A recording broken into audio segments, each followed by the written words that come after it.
Hello, I want to talk about Carmelo Anthony. I believe it is a bullying situation.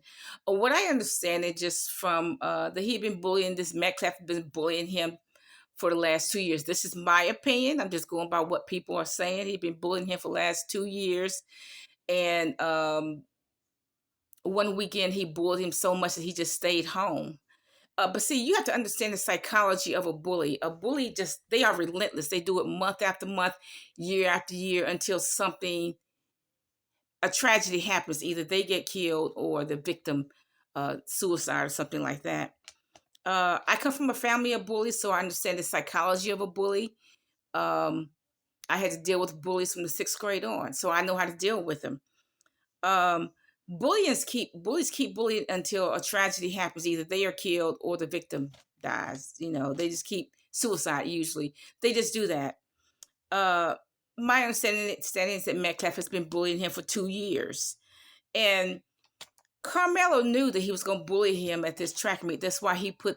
Let's just say I get two things. They say that one was a sharp instrument, a cleat that sharpens cleats. Another was a knife that he had in his backpack. I don't know what the truth is, but let's just say it was a knife in his backpack. Carmelo Anthony knew that Metcalf was gonna start something with him. So he got his knife, he carried his knife in his backpack. He was prepared. Now see, Metcalf didn't know that. He told Metcalf, he said, I dare you to hit. Okay, first of all, Metcalf said, get out of the tent. That was not Metcalf's place. That was a coach's decision. That's the problem. Okay. And so blah, blah, blah. He told Metcalf, I dare you to hit me. So now look, a bully's going to call your bluff. Okay. So he hit him. And then Carmelo went and got his knife out of his backpack. Okay. Um, he said, I dare you to touch me. See, a bully will call your bluff. They always do. Okay, now what Metcalf should have done is taken the high road. He should have said, hey, bro, how you doing? Shook his hand and left it at that. He shouldn't have said anything about the tent because that's the coach's place. But Carmelo knew he was going to have a confrontation with Metcalf. That's why he carried his knife there in the first place. I remember this girl named Geraldine. She liked to bully, all through middle school and high school. I had to deal with her. And so fast forward to the time when she was about 19. Geraldine had an apartment way down there down the street from where I lived. So she picks on this girl who lived downstairs from me. My sister and I did not pick on that girl because we knew better. Because that girl was from a hard scrabble community. So you don't pick on people from a hard scrabble community. Okay, you just don't do that. So we didn't pick on the girl. All we did was say hello to that girl, hello, bye to that girl. We didn't pick on her. Okay, we just knew better. Okay, so Geraldine, my guess is that Geraldine thought she was weak because she was slender and she had a baby.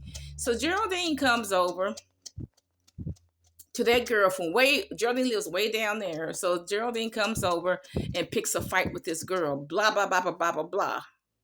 Okay, so this girl beat up Geraldine within an inch of her life.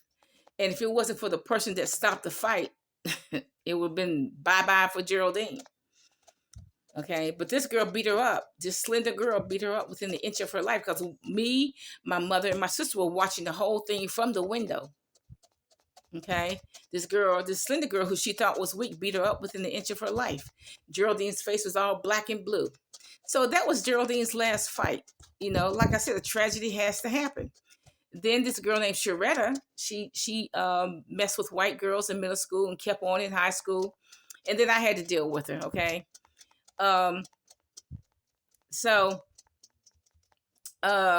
Then my mother got involved. So my mother had a confrontation with her mother.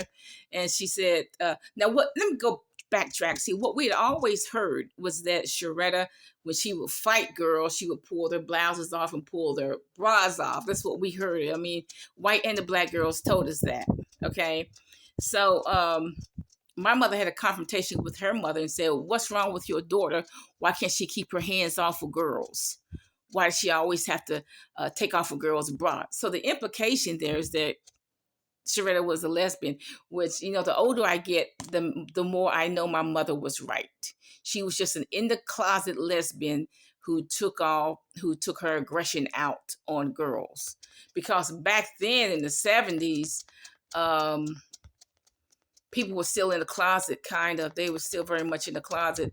And so I think that she was an in the closet lesbian. And so maybe she was upset because she couldn't come out of the closet.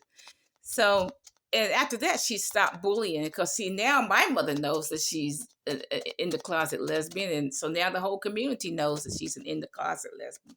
Okay, so after that, so now that the whole community knows, she stopped bullying people, black and white girls. And then had a phony marriage, first marriage, got a phony second marriage, okay? But we all know about her, okay? Um, but see, that had to happen, okay? Bullies, like I said, bullies will keep going month after month, year after year until a tragedy happens. Either they get killed or the victim gets killed, or like in Sharetta's case, now everybody knows she's just an in the closet lesbian. Um, you know what? You're gonna have to deal with bullies all your life because they are primitive people, they uncivilized people. You're gonna have to deal with them in the workforce because I'm hearing those stories too. You're gonna have to deal with them if you work at such and such a place.